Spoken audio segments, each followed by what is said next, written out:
دونك رانا اليوم مع ورشة البغرير. شوفوا ما شاء الله فيها.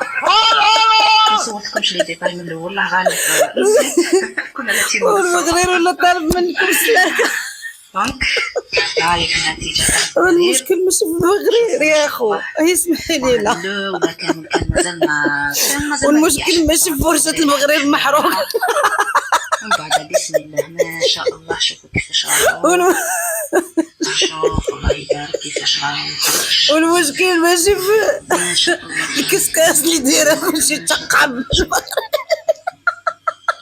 الحين نشوف الكسكاس نشوفوا. والمشكل ماشي العجينه اللي هي ديال ورقه مسطيله ودرتيها انت بغرير. عاودي رجعي خليه يطيب شويه. عرفتي شنو هو المشكل يا اخو؟ المشكل هو صاحب التعليق. اجي نقراو التعليق، قالت ليها البغرير الجزائري رجع عالمي تبارك الله علينا، مدرسه لتعليم المبتدئين. حلال المبتدئ يا اخو.